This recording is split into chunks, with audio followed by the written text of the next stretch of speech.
Ladies and gentlemen, thank you for inviting me. This is a great honor for me to stand on this stage today as an Italian, as an European, and discuss with the American Conservative Union issues that are crucial for the future of us all. First of all, in this debate on democracy in Europe and in Venezuela, I would like to share with you that the party I lead, Fratelli d'Italia, is on the front lines in supporting the cause of liberty for the Venezuelan people against the communist dictator Maduro. We have brought the protest of democracy-loving Venezuelans, including a sizable community of Italian origin, into the Italian parliament, and we have tried to push the Italian government to adopt a clear position in support of Guaidó and the constitutional rule of law. Unfortunately, the Italian government remains hostage to some of its ideologically left-wing members, and it has adopted a neutral position on the Venezuelan crisis. This is a grave and unacceptable attitude that we have forcefully denounced, because we cannot remain neutral between freedom and tyranny. Never. And the heirs of Greek and Roman culture should know this better than anyone. My mind goes to Julius Caesar, the tragedy so masterfully told by Shakespeare of the Romans who decided to murder the greatest among them, Caesar, for he had planned to proclaim himself emperor and tyrant and thus betray the values of freedom and the Republic. All of us, Italians, European, Westerns, we are the descendants of that greatness. We should never forget it. And that happens that in Venezuela, of course, and in Europe as well, where we are fighting another battle for freedom, one that is less dramatic yet equally vital for our peoples, and it is the battle against European Union's anti-democratic drift. Until a few years ago, countries were willing to do whatever it took to join the European club. Why are so many now considering leaving, something the United Kingdom has already done? And why are there ever more movements, such as the one I lead, that call for a restoration of national sovereignty and the reduced role for the European Union?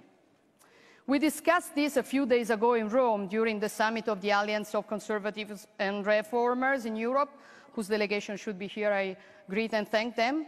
And the answer we gave is a simple one. The crisis of the European Union is a crisis of democracy and popular sovereignty. The European democratic system is based on national states. It is at this level that the people elect their representatives. But decision-making powers in the economic, monetary, and legislative spheres are increasingly less in the hands of nation-states and increasingly more in those of European bureaucrats, even though they have no democratic legitimacy. Democracy in Europe has become a sham. Citizens vote for institutions that have no decision-making powers, while they have no say in the functioning of the institutions that truly hold the levers of power in the old continent. The European Parliament is elected, of course, but unfortunately it is the one with less powers in all European institutions. This supranatural, undemocratic entity imposed upon European nations the choices of nihilistic globalist elites driven by international finance, untrammeled immigration to destroy European identities and import a cheap labor force, austerity policies that have weakened the real economy and strengthened financial speculators, globalism without rules that damages local productions and labor and favors multinational corporations, and the systematic destruction of the founding values of our civilization. This is what the European Union has become. And this is the European Union against which the people are rebelling, not against the European people's desire for a union.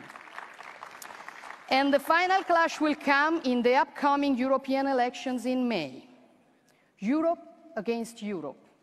Our Europe, with its Greek, Roman, and Christian roots, versus the Europe of Macron and Merkel, of those who want to cede even more national sovereignty to European technocrats, of those who misquote American history to make grand proclamation about a United States of Europe. They don't know what they're talking about. What makes America great is that you created a great national framework with great patriotism while making the most of your diversity. Those who instead want to impose the United States of Europe on us, they want to destroy our identity and our civilization to turn us into undefined citizens of the world and model consumers.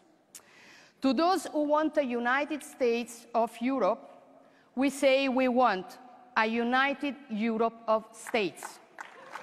A great confederation of free and sovereign nation states who can work together on a range of major issues: immigration, security, single market, defense, foreign policy, but enjoy self-determination in all matters that are best decided upon the national or local level. This is the model that so many patriotic and conservative movements are working on, tearing down this European Union to save the union of European nations and return to the peoples of Europe the sovereignty that has been usurped by technocrats and bureaucrats in the service of the globalist worldview. This is the same battle that the American Conservative Union has been fighting for years in the United States, and that is why I'm very proud of being here today. Thank you.